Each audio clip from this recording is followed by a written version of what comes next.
This is a map of Turkey.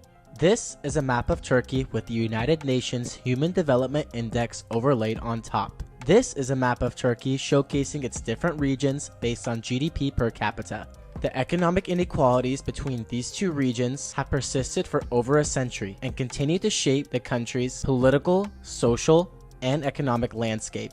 We'll uncover the historical roots of this divide and the key drivers behind it, and discuss what this disparity means for Turkey's future. Turkey's regional economic divide dates back to the Ottoman Empire. By the 19th century, the western regions were being integrated into the global economy, thanks to European trade and investments. The empire signed free trade treaties with European powers, spurring agricultural specialization in regions like the Aegean and Marmara, and once again fostering the rise of Istanbul as a key commercial center. However, these treaties also led to the decline of crafts-based manufacturing, especially in eastern regions, which couldn't compete with European imports. The western part of Turkey, including cities like Istanbul, Izmir, and Bursa, enjoyed the benefits of this trade, thanks to their strategic locations near European markets and access to ports. These regions were increasingly urbanized and industrialized. In contrast, the eastern part of the country, characterized by its more mountainous terrain and lack of infrastructure, remained both isolated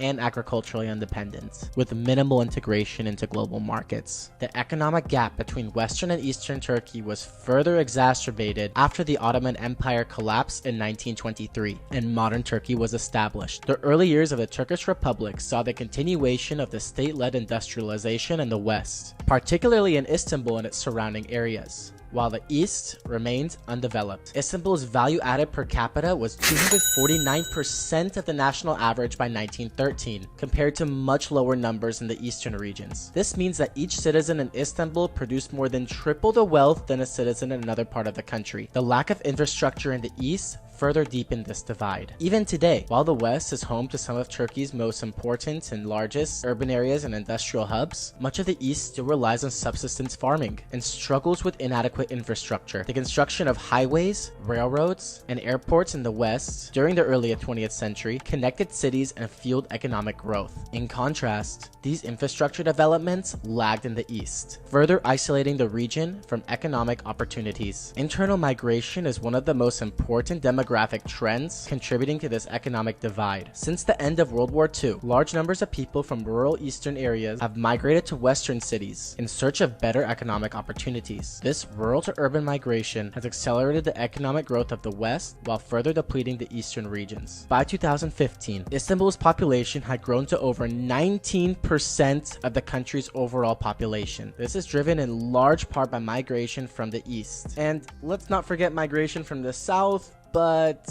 that's a story for another day. Western regions like East Marmara and the Aegean have also seen significant population growth, as people flock to these areas for jobs in industry, service, and commerce. The East experienced a decline in its working age population, leaving behind an aging population with fewer economic opportunities. Urbanization rates in the West skyrocketed, with cities like Izmir, Istanbul, and Ankara expanding rapidly. These cities became centers of industry, commerce, and finance, attracting even more investment and talent. In contrast, eastern cities remained small and underdeveloped, with limited industry and services. According to the neoclassical growth model, regions with lower initial incomes should experience faster growth than wealthier ones due to diminishing returns on capital. In theory, this would lead to convergence, where poorer regions eventually catch up to richer ones. However, Turkey's experience denied this expectation. The economic divide between the West and the East has not only persisted, it has also expanded over the past century. The new economic geography theory helps explain this phenomenon. It argues that economic activities tend to cluster in certain regions due to agglomeration effects, where firms and workers benefit from being close to each other. This creates a self-reinforcing cycle of growth in prosperous regions, while poor regions, like those in the East, struggle to attract investment and talent. Istanbul is a prime example of this.